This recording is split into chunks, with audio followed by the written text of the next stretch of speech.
3 brasileiros foragidos da justiça que estavam escondidos nos Estados Unidos são deportados e presos. Em New York City, imigrantes sem status protestam durante transferência de abrigo. No Texas, governador Greg Abbott quer implementar Título 42 texano na fronteira do estado. Mudança à vista. Bancos dos Estados Unidos se unem e desenvolvem novo modelo de carteira digital. E cresce o número de brasileiros que trabalham como dog walker no país e ganham mais de $100 mil por ano com esse serviço. Levar cães para passear como atividade remunerada está atraindo cada vez mais pessoas interessadas em um trabalho regular, mas com flexibilidade de horário.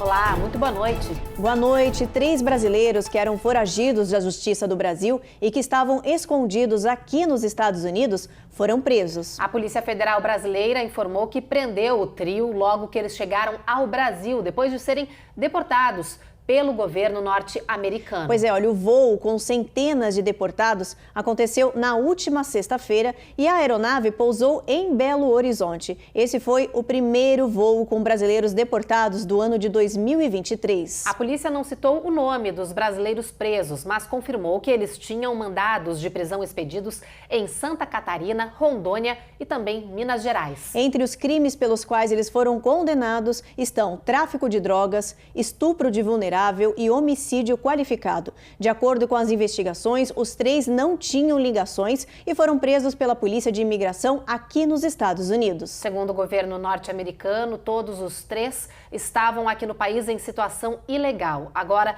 eles estão detidos no sistema prisional de Belo Horizonte e aguardam decisão judicial sobre os seus casos.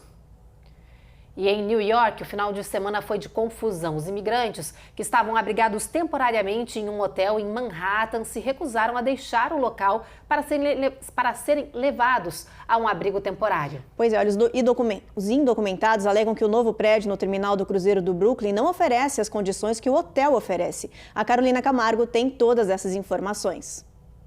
Aos gritos, dezenas de imigrantes criticavam a saída do hotel The Watson para o abrigo temporário no Brooklyn. Muitos se recusaram a entrar no ônibus que iria levá-los para o shelter. A polícia teve de ser acionada. Este homem, que trabalha em uma organização de ajuda, explicou que os imigrantes alegam que o novo abrigo no Brooklyn Cruise Terminal não oferece as mesmas condições do hotel.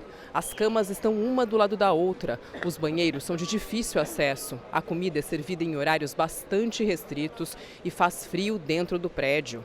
O local seria muito parecido com os centros de detenção na fronteira, o que fez com que os homens adultos e solteiros se recusassem a permanecer no espaço. O prefeito Eric Adams disse que as novas instalações no prédio do terminal de cruzeiros vão fornecer os mesmos serviços que todos os outros centros de ajuda humanitária da cidade e que a mudança dos imigrantes para esses centros é inevitável. Este é o 5º abrigo inaugurado para receber os imigrantes que são enviados de ônibus pelo governo do Texas. Desde a primavera, New York já recebeu mais de 41 mil indocumentados. A cidade alega que está lotada e que não tem mais espaço. Ainda falando de imigrantes, o governador do Texas, o Greg Abbott, quer criar uma lei no estado nos moldes do Título 42, que foi aquela medida criada pelo ex-presidente Donald Trump. Isso significa uma nova regra que vai autorizar a política do estado a expulsar qualquer imigrante que tentar entrar ilegalmente pelo Texas durante uma situação de emergência de saúde pública. O projeto de lei, chamado HB 1491, já recebeu o apelido de Título 42 texano. O governador Greg Abbott declarou apoio à medida, que ainda deve ser votada pelo Congresso Estadual. A nova regra consiste em autorizar a expulsão de imigrantes durante uma emergência de saúde pública no estado. Se aprovada, isso vai significar que qualquer um que cruzar a fronteira sul poderá ser expulso sem nenhum direito à apelação no Texas. Greg Abbott Abbott alega que o Estado americano já vive uma crise de saúde pública motivada pelos próprios imigrantes e que essa medida seria uma maneira de impedir a entrada de mais indocumentados no Estado. O título 42 da era Trump continua temporariamente em vigor na fronteira sul, mas a Suprema Corte americana está avaliando o direito de manter ou não essa ordem baseada na pandemia de Covid-19. A medida deve ser julgada em março. Agora a gente muda de assunto para falar sobre os desafios de vencer na adversidade. Esse é o tema de uma imersão gratuita, presencial e com certificação que a Must University da Flórida vai oferecer no próximo dia 2. É um evento para brasileiros que terá como palestrante a Sandra Teschner, fundadora do Instituto Happiness do Brasil. Ela nos explica agora um pouco do evento, sobre o que vai acontecer lá e o que ela vai abordar. Dá só uma olhada. A felicidade não é um dom. É uma habilidade passível de ser treinada, é o que comprova a ciência. Meu nome é Sandra Teschner, eu sou especialista em ciência da felicidade e estarei na próxima quinta-feira, 2 de fevereiro, em 3 horários na Must University, dando uma palestra sobre como crescer na adversidade, como treinar a musculatura feliz. Porque a felicidade é como um músculo, gente. Se a gente não treinar, esses músculos atrofiam. Nós temos 3 horários à disposição, às 9, às 13 e às 18 horas. As palestras são gratuitas e presenciais na sede da Must University, em Boca Raton. Aguardamos a presença de vocês. Até lá! Bem interessante, hein? E olha, para se inscrever, basta acessar a página da universidade no Instagram, que está aparecendo agora aí na sua tela. E lembrando que apesar de gratuito, esse evento tem vagas limitadas, então corre lá para garantir a sua vaga e entender mais sobre como a ciência estuda e tenta entender a felicidade. Bom, e depois do intervalo tem reportagem especial sobre as pressões que o Congresso sofre para uma reforma da polícia, depois de mais um caso de morte e brutalidade. E tem os detalhes de um estudo sobre as pessoas que cometem tiroteios em massa aqui no país e que pode ajudar os policiais a evitar novos casos.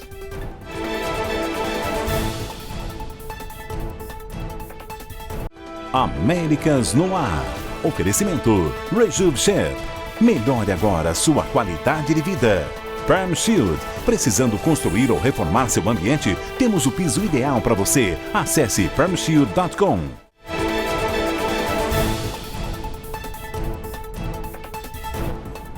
As imagens chocantes da morte de um norte-americano de 29 anos em Memphis por 5 policiais reabriu o debate sobre a cultura de violência e brutalidade dos agentes. Pois é, olha, trouxe à tona também a discussão sobre a necessidade de uma reforma das práticas policiais, tema que vem sendo adiado há muito tempo pelas autoridades. A Eloá Orazen tem mais informações. Em 7 de janeiro de 2023, 5 policiais de Memphis espancaram violentamente Tyre Nichols, de 29 anos, que morreu em decorrência dos ferimentos. O homem, que era negro, foi abordado durante uma parada no trânsito, num enredo bastante semelhante ao vivido por George Floyd, outro homem negro que também foi vítima de violência policial em maio de 2020. Essas tragédias, protagonizadas por autoridades de uniforme, inflamam os movimentos que pedem por uma reforma policial nos Estados Unidos, onde a violência da corporação é desproporcional com negros e imigrantes. A seletividade policial nos Estados Unidos foi escancarada em um estudo bastante detalhado conduzido aqui na Califórnia com dados de 2019. A análise, de autoria da ONG Public Policy Institute of California, mostrou que pessoas negras representam 16% das paradas de trânsito feitas por policiais, mesmo constituindo apenas 7% da população do estado. Pessoas de etnias árabes foram abordadas em 5% das vezes, mesmo representando 2% da população. Os residentes brancos são os únicos representados proporcionalmente nas paradas. Foram abordados 33% das vezes, em comparação com a sua parcela da população, que é de 34%. Para o professor de Sociologia da Universidade da Pensilvânia, o Dr. Tukufu Zuberi, não é nenhum mistério a agressividade policial às minorias. De acordo com o docente,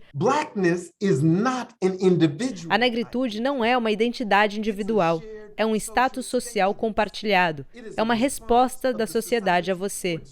Um bebê nasce, e o bebê não nasce preto. O bebê não nasce branco. O bebê não nasce indígena. O bebê nasce humano. Mudamos o que o bebê é à medida que ele entra na sociedade. Nós o racializamos. Nós racializamos eles para serem negros. Nós os racializamos para serem indígenas. Nós os racializamos para serem brancos. E deixe-me mostrar como funciona.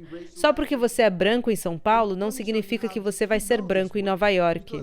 Just because you white in São Paulo, don't mean you're gonna be white in New York. Pautas e projetos que pedem a reforma policial, que, entre outras coisas, acabaria com a imunidade jurídica de agentes da polícia, são discutidas no Congresso, mas, sobretudo, os representantes republicanos se colocam contra as mudanças. Os 5 policiais envolvidos no caso da morte de Tyre Nichols, em Memphis, foram demitidos e vão responder pelos crimes de homicídio em segundo grau, má conduta oficial, sequestro agravado, opressão e agressão agravada. Agora a gente fala sobre um estudo que mostra que a maioria dos ataques em massa cometidos aqui no país segue um padrão. E ele vem dos atiradores, que apresentam um grande retrocesso na vida no ano anterior dos atentados. Segundo os pesquisadores, a descoberta pode ajudar a polícia nas investigações de risco e evitar novas tragédias. Muitos estudos tentam aprender mais sobre pessoas que cometem violência em massa. Agora, uma nova pesquisa revela que a maioria dos atiradores apresentou comportamentos de ameaças no passado e também sofreu de um grande retrocesso de vida no ano anterior ao ataque cometido.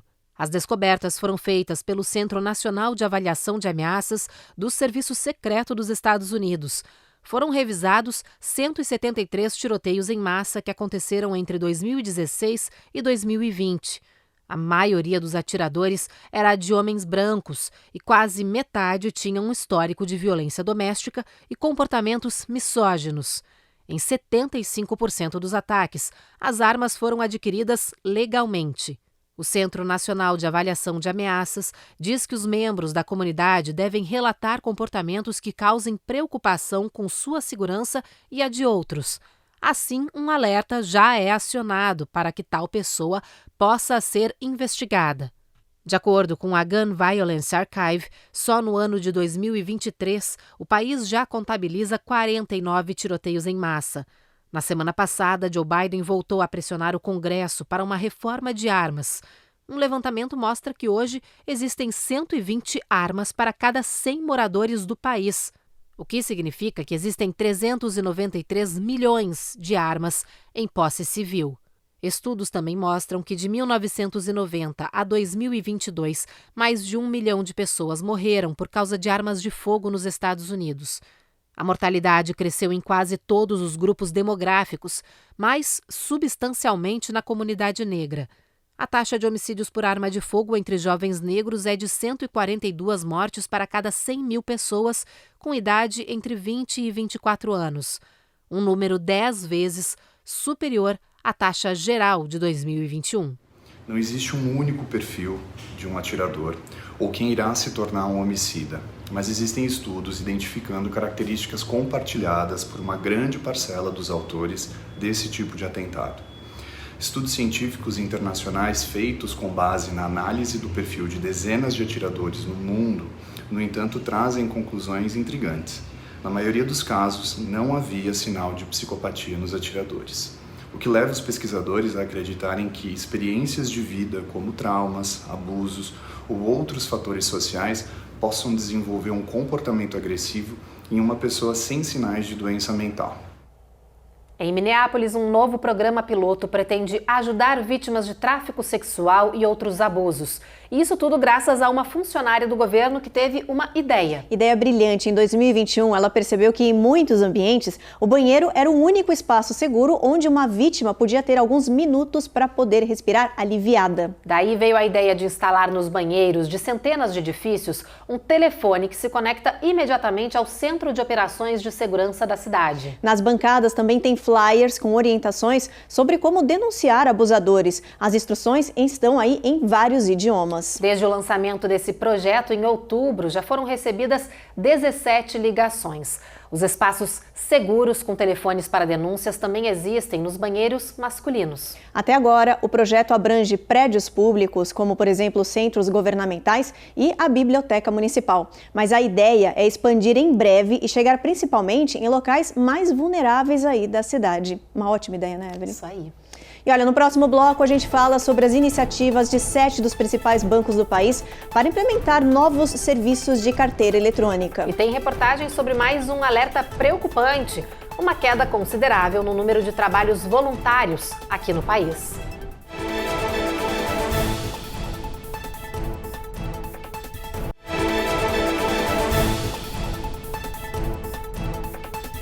Os maiores bancos americanos se renderam a um modelo de negócios que já é muito conhecido e aprovado pela população. A gente está falando dos pagamentos digitais feitos através de sistemas como Zelle e Apple Pay, por exemplo.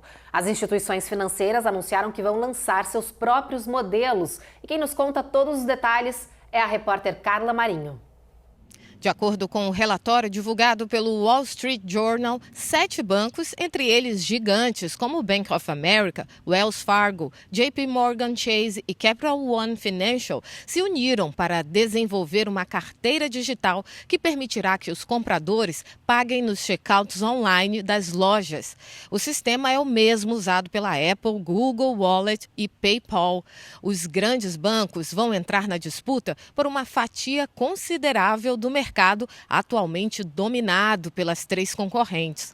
Só para se ter uma ideia, de acordo com o relatório trimestral mais recente, a PayPal relatou mais de 1,3 trilhão em volume de pagamentos em suas plataformas. Embora os detalhes sobre este novo produto continuem em sigilo, o relatório indica que a nova carteira será gerenciada pela Early Warning Service, que também opera a plataforma de pagamento Zelle, que é a transferência direta de dinheiro semelhante ao Pix do Brasil. No lançamento, previsto para este ano, Visa e Mastercard estarão a bordo da nova carteira. Os bancos envolvidos devem habilitar 150 milhões de cartões de crédito e débito dos próprios clientes. Os métodos de pagamento sem contato ganharam popularidade entre comerciantes e consumidores, especialmente em meio à pandemia. As carteiras digitais são um desses métodos. Elas armazenam as opções de pagamento, como cartões de crédito e débito, permitindo que os clientes usem o smartphone ou o smartwatch para pagar a compra. Para os especialistas, as carteiras digitais ajudam a reduzir transações fraudulentas, comuns durante a digitação manual dos números do cartão de crédito e débito. Agora a gente fala dos veteranos de guerra abandonados que moram nas ruas do país. Uma ONG do Texas apresentou um projeto que promete devolver dignidade para esses heróis. Eles querem construir uma vila com cerca de 60 mini-casas para serem doadas aos veteranos sem teto. Olha, mas não para por aí não, viu? Eles querem ir muito além com esse projeto. Dá só uma olhada. Essa foto mostra como será a Vila dos Veteranos no condado de Potter. São casas com apenas 2 ambientes, mas o suficiente para veteranos de guerra morarem e recuperarem a dignidade e um futuro. Os terrenos foram doados pela prefeitura local e agora a ONG Homeless Heroes vai começar a construir 10 residências. Quando você elimina o problema de falta de moradia, tudo fica melhor, desabafa a diretora da ONG. It just makes everything better. Stacey Tessel conta que com um endereço fixo, eles podem ter carteira de motorista, se candidatar a um emprego e receber os benefícios do governo que têm direito e desconhecem. Blake, que é voluntário da ONG no programa de heróis de guerra, explica que muitos dos veteranos saíram do serviço militar e não sabem o que fazer. Eles voltam ao país e ficam perdidos, sem rumo e sem futuro. And they don't know their belonging, they don't know what to do once they get out. And so they kind of fall off the horse, so to speak. A ONG Heróis Sem Abrigos já tem $200 mil para iniciar o projeto, mas eles vão precisar de mais ajuda financeira e de muita mão de obra voluntária para construir toda a vila com cerca de 60 casas. Se pudermos fazer algo para aliviar as cicatrizes deles e para lembrá-los que não lutaram sem motivo, que as pessoas se importam e que nós agradecemos, já vai significar muita coisa, porque estamos em dívida com eles, diz a presidente e fundadora da organização Homeless Heroes. That the people that they did it for, we thank them. We are indebted to them. Caiu drasticamente o número de pessoas que fazem trabalhos voluntários aqui nos Estados Unidos. Para especialistas, essa descoberta é preocupante e mostra uma tendência de isolamento dos moradores do país, que é tão conhecido pelo forte senso de comunidade. As taxas de voluntariado caíram em todo o país, de acordo com uma pesquisa da AmeriCorps e do Census. O número de voluntários formais caiu 7% de 2019 para 2021. Já as taxas de voluntariado informal se mantiveram estáveis. De acordo com a AmeriCorps, a pandemia aumentou a demanda de muitos serviços sem lucro, mas também foi esse período o responsável pela diminuição dessa forma de trabalho voluntário. Ainda segundo o levantamento, os locais do país com maiores taxas de voluntariado são Utah, Wyoming, Minnesota, Montana, Nebraska e Maine. O voluntariado ele é muito importante para uma comunidade, para a sociedade, para um país, né? Porque mostra a solidariedade e também a participação cívica e cidadã das pessoas, né? Então, quando as taxas caem, sempre chama a atenção desse distanciamento, né? Em relação a essa generosidade, né, filantropia, solidariedade, né, porque no fim o voluntariado é isso, né, em relação à doação de tempo, né, é a generosidade de quem doa seu tempo, seu trabalho, seu talento, né, mundialmente é isso, né, e o que move as pessoas é a solidariedade e a prática cidadã, né? A sua atividade na sua comunidade. Então, as pessoas ficam realmente preocupadas, né? O que a gente precisa fazer para atrair novamente, né, as pessoas para essas práticas, né? Depois do intervalo, tem reportagem especial sobre o aumento dos brasileiros que trabalham como dog walkers aqui no país, um mercado que só cresce. E a gente mostra também como um norte-americano da Virgínia está faturando um bom dinheiro ao cultivar o próprio bigode.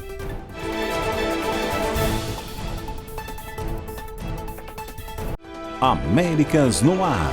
Oferecimento Rejuve Chef. Melhore agora sua qualidade de vida. Perm Shield. Precisando construir ou reformar seu ambiente? Temos o piso ideal para você. Acesse permshield.com.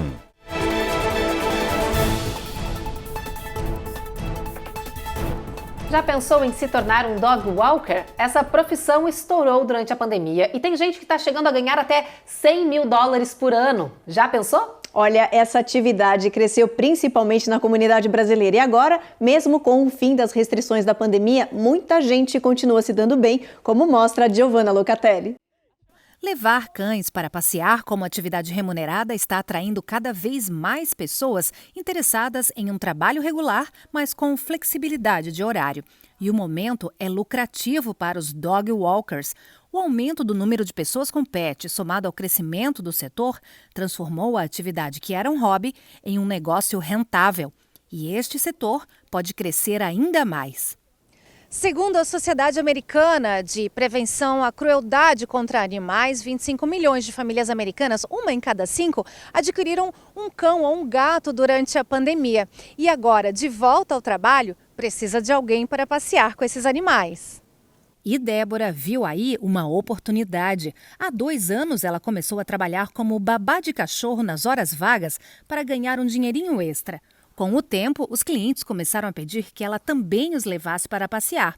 E hoje, com muitos clientes, ela tem agenda concorrida. Cresceu tanto que eu vi que podia ser uma profissão para o meu futuro e que você ganha muito bem. Então vale a pena se dedicar a isso? Vale muito a pena. E o movimento cresceu tanto que ela chamou a família toda para ajudar. O que era um hobby se transformou em negócio e a família trabalha 7 dias na semana. Cada um faz uma coisa.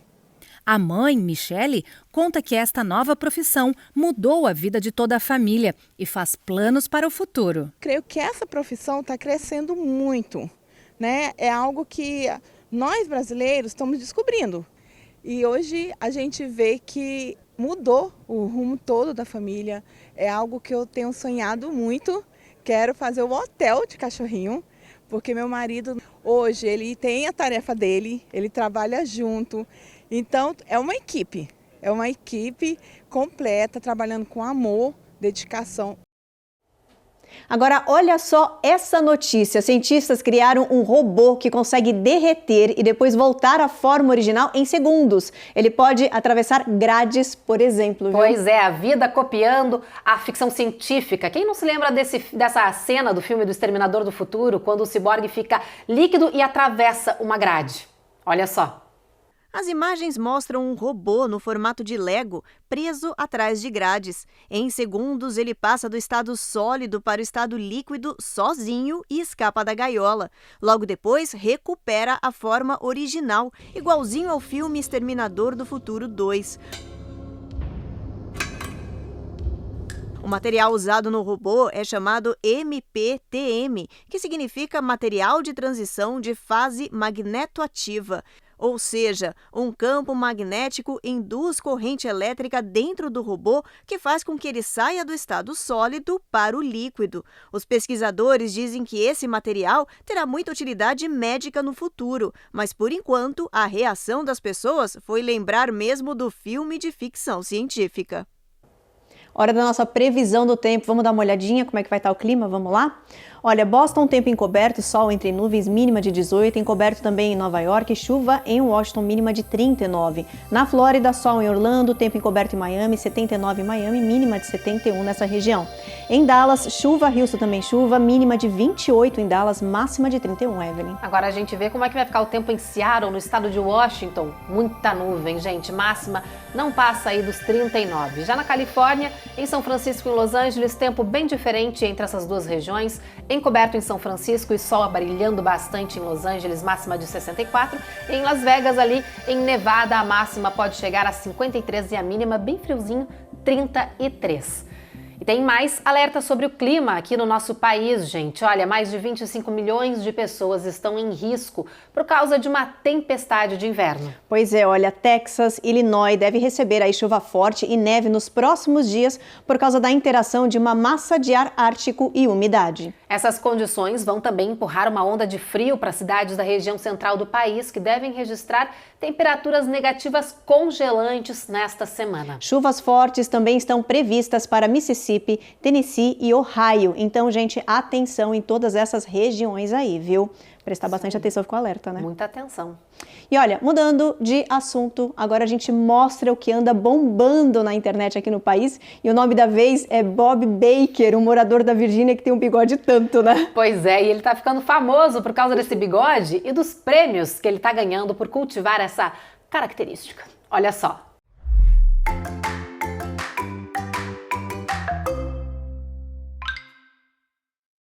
Este é o bigode mais premiado dos Estados Unidos. E com isso, Bob Baker está fazendo uma boa grana apenas para cultivar essa parte de cabelo facial. Bob é o bicampeão nacional da categoria Freestyle e lembra com carinho da primeira competição que o colocou em evidência pelo seu bigode. Bob gosta de variar no estilo, usa um modelo clássico e se diverte com os tipos lápis e morsa. O que importa é sempre estar diferente. No TikTok, Bob tem mais de 1 milhão de seguidores que adoram acompanhar as dicas de cuidado e os desafios de se ter um bigode tão importante. Hoje eu tenho cerca de 35 empresas diferentes que me enviam produtos para testar, dar feedback e compartilhar meu processo online, diz Bob. Por causa do bigode, Bob até conseguiu uma pequena participação em um filme, onde em um ringue de boxe ele pôde contracenar com o ator principal. A dream come true bucket list right there. Agora, Bob, morador da Virgínia, diz que se prepara para o Campeonato Mundial de Bigodes, que vai acontecer na Alemanha. I have a passion for facial hair. I want to see more mustaches. It does not need to be compared to mine to be considered a beautiful mustache. É isso, como moradora daqui do país, tô torcendo pra ele ganhar o campeonato mundial agora, já pensou? Já tem fã, já tem 2 fãs aqui, né? Agora vamos falar, deve dar trabalho cuidar daquele bigode, né? Bastante, a gente que é mulher né? já sabe que dá trabalho cuidar de cabelo. Agora tu imagina um bigode que tem que fazer o formatinho ali todo dia, deve ter muito produtinho pra passar. Fica sensacional, o resultado é sensacional, não tem o que discutir, mas deve gastar ali umas 2 horas, que nem a gente gasta, mulher, ó, tá vendo? É um bom competidor aí. Isso aí, mas muito legal, adorei as fotos, os estilos diferentes, muito criativo. Também gostei. Bom, e com essa matéria então super criativa que a gente termina o Jornal Américas no ar. A gente espera vocês amanhã às 7h30 da noite. Isso aí, a gente chega depois do Cidade Alerta. Agora vocês ficam com mais um episódio da reapresentação da novela Jesus. Uma boa noite, gente. Boa noite.